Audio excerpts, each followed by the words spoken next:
పాద రూపమైన నామరూప జగత్తుని చేయడానికి బిందువే బింబారూప పరమాత్మ అయింది. శ్రీచక్రంలో ఉన్న బిందువే బింబారూప పరమాత్మ. ఇప్పుడు శ్రీచక్రంలో చూసుకుంటే సృష్టి చేయాలి అన్నప్పుడు శివశక్తుడు బిందు రూపంలోకి రావాలి. అవునా? ఉదాహరణకి నేను నిన్న చెప్పాను కదా, సూర్యుడు ఏమా సాక్షి అనుకుందాం, ఉల్లలిత అనుకుందాం. ఏమా ఈ బిందువు ఉంది కదా బింబారూప పరమాత్మ, ఆమె లలిత అనుకోండి. ఇదేమో శివశక్తి రూపము, ఇది బింబము, బింబారూప పరమాత్మ. ఆ బింబం ఏం చేసింది అంటే, మన సూర్యుడి యొక్క బింబాన్ని అద్దంలో చూపిస్తే గోడ మీద అది వచ్చి పడింది. అదే ఇదే త్రిపుర. ఇప్పుడు కర్త, కర్మ, క్రియ, అవునా? ఇలా మూడు మూడుగా భాషిస్తోంది ఎవరు అంటే త్రిపుర సుందరి అని. అది మనం అనుకున్న ఆజ్ఞాచక్రం వరకే గాయత్రిను త్రిపుర ఉంది అని మనం అనుకుంటున్నాం. అలా కాదు. ఆ తల్లి పరాశూన్యం నుంచి మూడు పెట్టుకుని ఈ సృష్టి చేసింది అనేది పండితార్థం. ఇక దాని గురించి ఇక్కడ ఆనంద ఘనంలో వారు ఎన్నో ఉదాహరణలు ఇస్తున్నారు. నువ్వు ఆత్మగా నువ్వు జ్ఞానంలో కూర్చున్నప్పుడు అహం బ్రహ్మాస్మి, బ్రహ్మ బ్రహ్మ అహమస్మి, బ్రహ్మైవ అహమస్మి, ఈ మూడు ఉండాలిగా. ఆజ్ఞాచక్రం దగ్గర అహం బ్రహ్మాస్మి అన్నావు, ఉన్మని దగ్గర ఏమన్నావు? అంతా బ్రహ్మమై ఉన్నాను నేను అంటున్నావు, బ్రహ్మ అహమస్మి. ఇంకా పైకి వెళ్ళినప్పుడు సర్వం కల్విదం బ్రహ్మ అంటూ మూడు చెప్తున్నావు. సో ఈ రకంగా ఈ సృష్టి అంతా కూడా త్రిపురతో నిండి ఉన్నది అని చెప్తున్నారు. ఈ బింబారూప పరమాత్మకు క్రియాశక్తిని ఇచ్చినది కూడా సాక్షి రూప పరమాత్మ. ఇప్పుడు శివశక్తి ఈ బింబారూప పరమాత్మ శ్రీచక్రంలో ఉంది కదమ్మా, దానికి చైతన్యాన్ని ఎవరు ఇచ్చారు? పైన ఉన్న లలిత అమ్మవారు ఇచ్చింది అని చెప్తున్నారు. ఆమె నుంచి వచ్చిన ఈ బింబము ఏదైతే ఉందో, శ్రీచక్రంలో ఉన్న బింబము అది శివశక్తి కదా. ఆమె ఇప్పుడు నువ్వు అద్దం దగ్గర ఉన్నావు అంటే నీ రూపం వచ్చింది కదమ్మా. అలానే అమ్మవారికి శ్రీచక్రంలో అక్కడ బింబారూప పరమాత్మగా రెండుగా, అంటే పొటెన్షియల్ కినెటిక్ ఎనర్జీ అని మరి క్రియ ఉండాలి కదా, ప్రాణం ఉండాలి కదా. ఆ చైతన్యముగా ఆమె వచ్చి కూర్చున్నది, బింబారూప పరమాత్మగా కూర్చుని ఏం చేసింది? ఆ అర్థాన్ని కిందకి చూపించింది. అదే సృష్టి అని సింపుల్ గా అర్థం చేసుకోండి.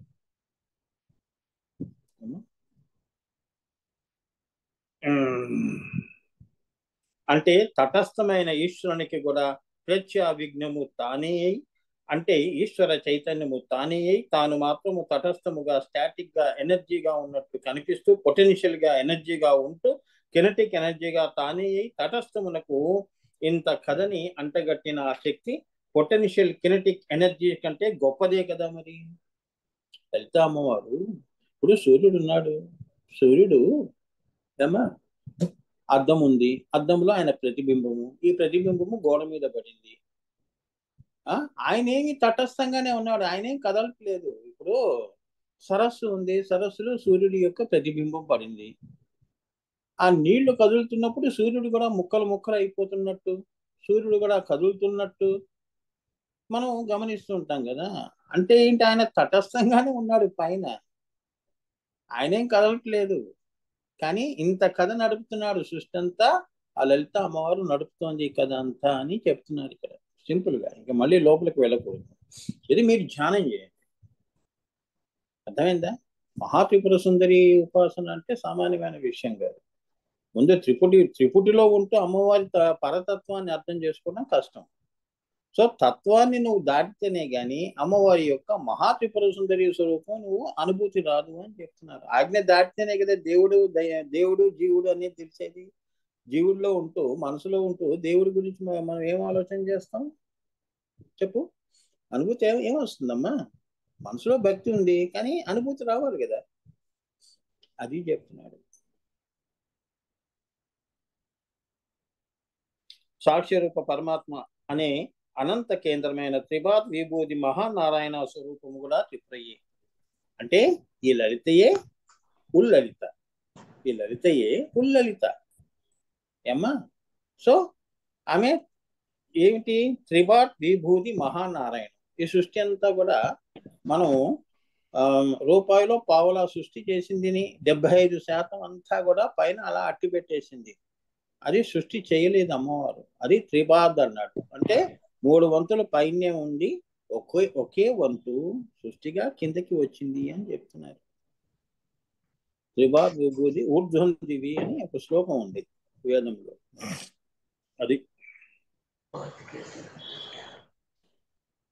అది కూడా త్రిపురయ్యే. అర్థమైందా? అది కూడా త్రిపురయ్యే. పాదవిభూతి నారాయణమైన అనిరుద్ధ నారాయణ అనే నామరూప సృష్టికి కూడా మూల కారణం కూడా ఆమె. అనిరుద్ధ నారాయణ అంటే ఏంటంటే పాదవిభూతి. మరి ఈ సృష్టికి అంతా ఎవరు మనకి దిక్కు? లలిత అమ్మవారే. ఆ తల్లి అక్కడ ఉంది కాబట్టి మనం ఇక్కడ ఉన్నాం. సృష్టి స్థితులయ్యా అనేది 3 పెట్టుకొని ఉన్నది కాబట్టి విరోధాన గమనాలు వచ్చినప్పుడు ఎవరూ ఉండరు. సో ఈ మూడు పెట్టుకుని ఆ తల్లియే అనంత కేంద్రమైన త్రిబాద్ విభూతి మహానారాయణ స్వరూపం కూడా త్రిపురయ్యి. పాద విభూతి అనంత కేంద్రమైనది మహానారాయణ స్వరూపం కూడా ఈ త్రిపుర సుందరియే అని చెప్తున్నారు. ఏనా? అంత జాగ్రత్తగా అర్థం చేసుకోవాలి. అమ్మవారిని ఏమా నువ్వు అజ్ఞానంలో కానీ విజ్ఞానంలో కానీ ప్రజ్ఞానంలో కానీ మేధస్సులో కానీ నువ్వు పట్టుకోలేవు. నువ్వు జ్యోతి అయితేనే ఇదంతా అనుభూతంలోకి వస్తుంది. జ్యోతి అంటే ఏమిటి స్వామి అంటే నీ ఆత్మ జ్యోతి అమ్మా.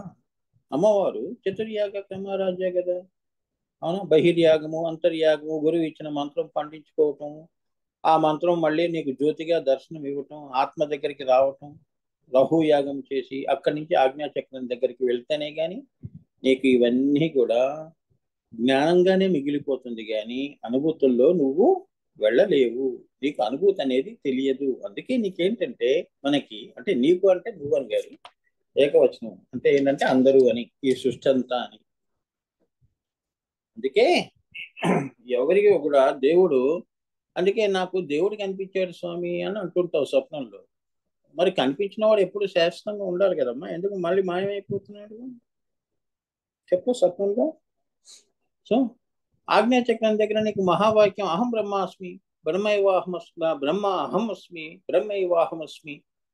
ఆజ్ఞాచక్రం దగ్గరికి వెళ్తేనే కదా నీకు ఆనందం అనేది వచ్చేది.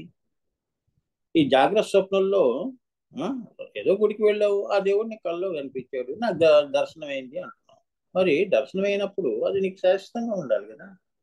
ఎందుకు ఉండట్లేదు? కళ ఎలా వచ్చిందో, ఎలా కరిగిపోయిందో, మంచు వచ్చింది, పడింది, కరిగిపోయింది. సో ఇదంతా ఏమిటి? బ్రహ్మము కాదు, భ్రమ అంటున్నారు. ఇవన్నీ భ్రమలు, మాయ. ఇదే మహాత్రిపుర సుందరి యొక్క మహామాయ స్వరూపం అన్నమాట. సీయింగ్ లో నువ్వు చూసావు ఏమ్మా. ఈ 3 పెట్టుకుని దేవుడి దర్శనం చేసుకున్నావు. సో ఇది అమ్మవారి నిన్ను భ్రాంతి పెడుతోంది. భ్రాంతి అంటారు. బ్రహ్మకే భ్రాంతి వచ్చిందమ్మా. అది ఏమ్మా. ఈ రెండిటి యొక్క అంశగా ఉన్న మనలోని అంతరాత్మ స్వరూపిని కూడా ఆమెయే. ఇప్పుడు చెప్తున్నారు చూడండి, నీలో ఉన్న ఆత్మ కూడా ఆ అమ్మవారే. అవునా? నీ శరీరం భ్రాంతి కదమ్మా. నీ ఆత్మ ఎక్కడి నుంచి వచ్చింది? అమ్మవారు, అమ్మవారి యొక్క అంశరూప ఆత్మ కదా నువ్వు. ఆ అంశరూప ఆమె కిందకి వస్తున్నప్పుడు అనేకముగా భాషిస్తోంది, పైకి వెళ్తున్నప్పుడు ఏకముగా ఉన్నది అని. సృష్టి క్రమములో సంహార క్రమములో నువ్వు ఎందుకు వెళ్తున్నావు? సంహార క్రమంలో అందరినీ కలవటానికి వెళ్ళట్లేదుగా, ఏకంగా వెళ్ళాలి, ఆ అమ్మవారిలో లయం పొందాలి అంటున్నావు.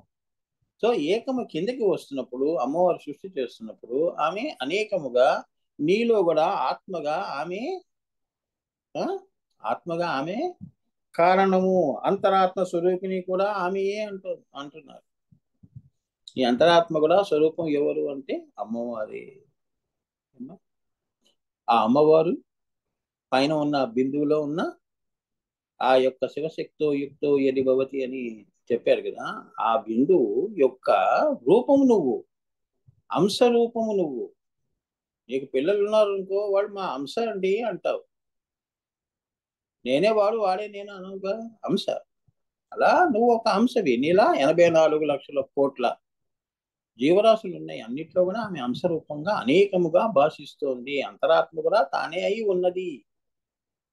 ఇక్కడ కూడా మహా త్రిపుర సుందరి ఆ యొక్క ఆత్మని అల్లుకొని ఉన్నది నీ శరీరము. ఇదే భ్రాంతి, ఇదే త్రిపుటి. ఈ శరీరమే ఈ ఆత్మ ఏమనుకుంటుంది, శరీరమే శాశ్వతం అనుకుంటుంది. అదే త్రిపుటిలో నువ్వు లొంగి ఉండటం, మాయలో ఉండటం, భ్రమలో ఉండటం అంటే అది. పైకి వెళితే త్రిపుటి భంగం అవుతుంది. ఇందులోనే ఉంటే ఇందులోనే నువ్వు జీవిస్తూ ఉంటావు, ఈ మాయలోనే ఉంటావు అని చెప్తున్నారు. So no more explanation. దీనికి ఇంత జాడు. సో ఇది కూడా ఒక ఆత్మ త్రిపుర అంటారు, అంతే కదా. ఇది కూడా ఒక ఆత్మ త్రిపుర. అమ్మవారు నీలో ఉన్న ఆత్మ, అవునా, అంశ రూపంగా వచ్చింది కదమ్మా. ఆ అమ్మవారు ఎక్కడి నుంచి వచ్చింది, లలిత నుంచి వచ్చింది. మరి ఈ అది సాక్షి. లలిత శివశక్తి, శివశక్తి నుంచి నువ్వు వచ్చావు. ఇదొక త్రిపుర అంటున్నాడు. ఎక్కడ తీసుకున్నా కూడానమ్మా ఎన్ని ఆ మహానుభావుడు ఎందుకు చెప్తున్నాడు అంటే మీ మనసుల్లో ఆత్మల్లో నిక్షిప్తం చేయటానికి ఒకటే చెప్పిన పదమే చెప్తున్నారు, అవునా. మన స్కూల్కి వెళ్ళాము అంటే దేశభక్తి ఎప్పుడు వస్తుంది, జనగణమన అనేది పాడితే వస్తుంది. రోజు పాడుతున్నాం కదా, ఒకసారి పాడితే చాలు కదా అని అలా లేదు కదమ్మా. అలా అలా నీకేంటంటే నిక్షిప్తమైనప్పుడు నీలో ఏంటి ఒక విశ్వాసము, ప్రగాఢమైన విశ్వాసం అనేది జనిస్తుంది.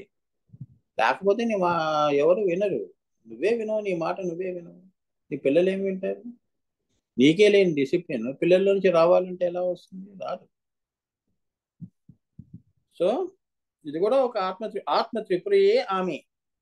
సో అది తెలుసుకున్నట, ఇది మాకు తెలిసింది, అర్థమైంది స్వామి అంటే, ఓహో నువ్వు బాల త్రిపుర అయి సుందరి అయ్యావమ్మా నువ్వు. ఈ ఆత్మ గురించి ఆజ్ఞా చక్రంలో నువ్వు భగవంతుడిని అనుభూతి చేసుకున్నావా, జీవన్ముక్తి అనే స్థితికి చేరుకున్నావా, అది కూడా సుందరి లక్షణము అంటున్నారు. తెలియకపోతే అజ్ఞానం, వికారము అంటారు, అవునా. వికారాలన్నీ పుడుతూ ఉంటాయి. దాన్ని తెలుసుకున్నావు అనుకో, అజ్ఞానంలో ఉన్న దాన్ని తెలుసుకున్నావు అనుకో, అది సుందరి లక్షణము అంటున్నారు, అంతే కదా. ఆనందమే కదా. నీకు ఒక లెక్క ఉంది, లెక్క నీకు రావట్లేదు, సూత్రం ఇచ్చాను అనుకో, అటువంటివి ఎన్నన్నా చేస్తుంటావు, నీకు అప్పుడు ఏమవుతుంది, ఆనందం వేస్తుంది. లేదా ఒకే లెక్కను పట్టుకుని సూత్రం లేకుండా చేస్తుంటే 3 గంటలు పడుతుంది. మళ్ళీ ఇంకో 5 ఇచ్చాను అనుకో, నీకు చిరాకు వేస్తుంది. సూత్రం ఇచ్చాను అనుకో, సూత్రం పెట్టుకొని చేసుకుంటావు అలా.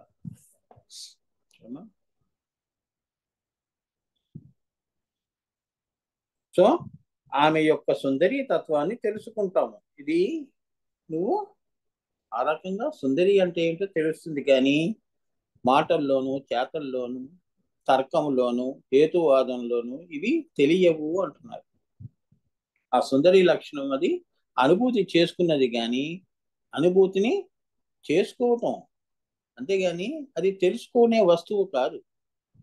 ఆత్మ సౌందర్యం ఏమిటది, ఆత్మ సౌందర్యం అంటే తెలుసుకో, అది అనుభూతి చేసుకో, అంతేగాని తెలుసుకునే వస్తువు కాదు అది. ఒకరి మనసు మనం ఏం తెలుసుకుంటాం, వాళ్ళు ఎన్నో ఉంటాయి, వాడు ఇదే అని నువ్వు ఎలా చెప్పగలుగుతావు, రేపు ఇంకో రకంగా ఉంటాడు. తత్వాన్ని తెలుసుకున్నప్పుడు వాడు ఎన్ని వేషాలు వేసినా కూడా వాడు ఈ తత్వంలోనే ఉంటాడండి, అదే సుందరి లక్షణం. వాడు చూడండి 60 ఏళ్ళకు కూడా అలానే వాడు ఇదే ఆలోచనలో ఉంటాడు, వాడు ఆధ్యాత్మికంలోనే ఉంటాడు అన్నప్పుడు కరెక్టే, అది సుందరి లక్షణం, అవునా. అది ఆఖరిగా నువ్వు తెలుసుకునేదే సుందరి అంటున్నాడు. అంతవరకు మనం చేసే కర్త కర్మ బాలా త్రిపుర ఇవి చేస్తూ మనం ముందుకు వెళ్తున్నాం. తెలిసినప్పుడు సుందరి.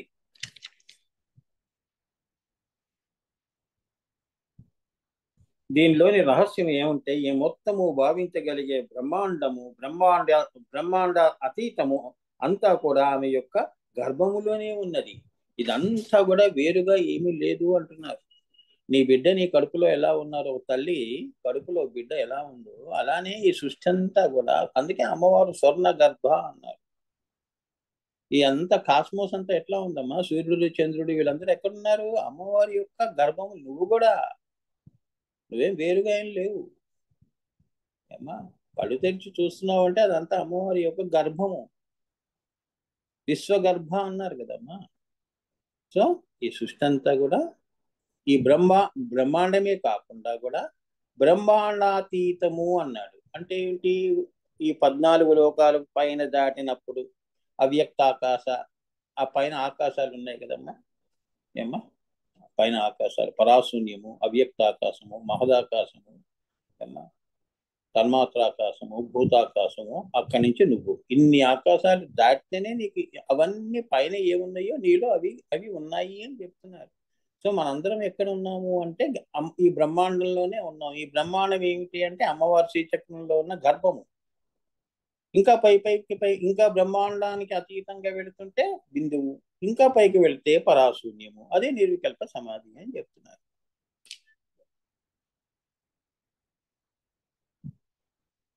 ఆమె స్వాధీనములోనే ఉన్నది.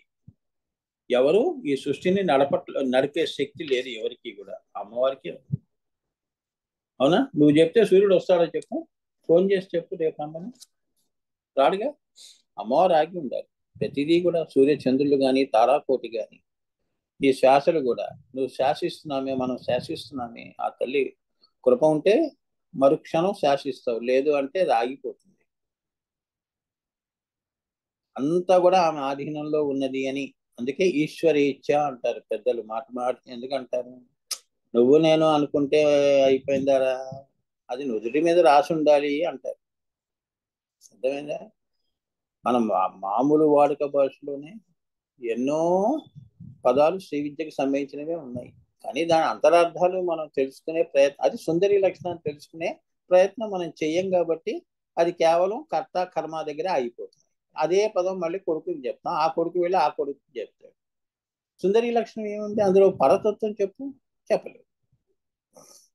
బాలా త్రిపుర చెప్తున్నావు కానీ సుందరి అంటే ఏమిటి అని ఆజ్ఞాచక్రం దగ్గర నువ్వు వెళ్తే కదా నువ్వు చెప్పేది. ముందు నీకు సుందరి అనేది నీకు అనుభూతి అయ్యి ఉండాలి. సో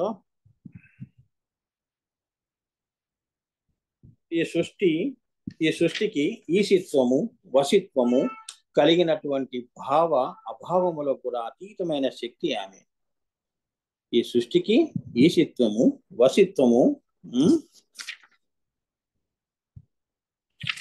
అలానే భావము, అభావాలకు కూడా ఆమె అతీతమైన శక్తి. ఆమె అది త్రిపుర రహస్యము. సో ఇక్కడ నీకు పిండితార్థం ఏం అర్థమైంది? నువ్వు మనసుతో గాని, ఆత్మతో గాని, భావములో గాని, అభావాల్లో గాని అన్నిటికీ అతీతముగా ఉన్న శక్తి ఏదైతే ఉందో ఆమెయే త్రిపుర. అది తెలుసుకోవటమే త్రిపుర రహస్యము అంటున్నారు. అది ఎలా తెలుస్తుంది స్వామి? మరి నువ్వు యోగము జ్ఞానము చేస్తే కదా ఆజ్ఞాచక్రం దాటేది. సహస్రార కమలం, ద్వాదశాంతాలు, రాజరాజేశ్వరి స్థితి, దానిపైన కదా అమ్మవారు, లలిత అమ్మవారు ఉంది. ఆ పైన కదా పరాశూన్యం ఉంది. సో అది అతీతమైన శక్తి కదా. అవునా? సో అది ఈశిత్వం, వశిత్వాలకి లొంగదు కదా. నువ్వు అనుకోగానే వశం అయిపోదు కదా అమ్మవారు నీకు. అది చెప్తున్నాడు. అది త్రిపుర తత్వము. ముందు ఈ తత్వం తెలుసుకుంటే రహస్యం తెలుస్తుంది. తత్వమే తెలియకుండా నాకు రహస్యం చెప్పండి అంటే ఏం చేసుకుంటావు? రహస్యం చెప్తే అమ్మా, రహస్యం, త్రిపుర రహస్యం అంటే ఏంటి? రహస్యం తెలుసుకుని ఏం చేస్తావు? తత్వం తెలియాలి. సామాన్యమైన ఈ లోకములో వస్తు వివేకము, ఆత్మానాత్మ వస్తు వివేకము, నిత్యానిత్య వస్తు వివేకము అని స్వరూపాన్ని ఉపాధిగా తీసుకుని, అది శబ్ద స్వరూపము కావచ్చు, నాదస్వరూపము కావచ్చు, దేన్నైనా ఒక దాన్ని ఉపాధిగా తీసుకుని ఆ స్వరూపములో నుండి జ్ఞానాన్ని తెలుసుకునే లక్షణాన్ని మూలమేదో అదే త్రిపుర. ఎంత బాగా చెప్పాడు. అంటే నిత్యానిత్య వస్తు వివేకము. ఒక కూరలు తెచ్చారు, ఈ కూర ఎలా వండితే బాగుంటుంది? గుత్తి వంకాయ కూర చేస్తే చాలా బాగుంటుంది, మొన్న ఎప్పుడో చేసుకొని తిన్నాము అంటే మీ భాషలో చెప్పాలి కదమ్మా. ఆయన డైరెక్ట్ గా చెప్పాడు. అంటే మనకి సామాన్యంగా మనం ఇలా అర్థం చేసుకోవాలి. మనవి చిన్న బుర్రలు కదా, పెద్ద బుర్ర కాదు కదా. సో మొన్న ఎప్పుడో తిన్నాము, చాలా అద్భుతంగా ఉందండి. ఆ అలా శబ్ద స్వరూపాలు కావచ్చు. ఏంటి, తిడుతున్నాడా, ఎందుకు తిట్టాడు, అది ఏ పదము, దాని అర్థం ఏమిటి, అలా అన్నమాట. స్వరూపాన్ని ఉపాధిగా తీసుకొని ఇది శబ్ద స్వరూపము కావచ్చు, నాద స్వరూపం కావచ్చు. హ్రీం ఓం శ్రీం అంటుంటే నీకు తెలుస్తుంది. ఓ ఈయన శ్రీం అంటున్నాడు అంటే బిందువుని పెట్టుకుని చేస్తున్నాడు. ఓం అంటుంటే త్రిపురని పెట్టుకుని చేస్తున్నాడు. అలా ఈ నాదము, నాద స్వరూపము కావచ్చు, దేన్నైనా ఒక దాన్ని ఉపాధిగా తీసుకొని, ఉపాధి ఇక్కడ ఏంటి, ఓంకారము, హ్రీంకారము, వంకాయలు ఇటువంటివి, టెంకాయలు ఇటువంటివి, అలా అన్నమాట. ఇది తీసుకుని ఆ స్వరూపంలో నుండి జ్ఞానాన్ని తెలుసుకునేది. ఏం జ్ఞానం అది, గుత్తి వంకాయ కూర బాగా చేస్తే, మెత్తగా చేస్తే బాగుంటుంది, చాలా కమ్మగా ఉంటుంది అని తెలుసుకునేది. ఆ జ్ఞానము లక్షణాన్ని మూలం ఏది,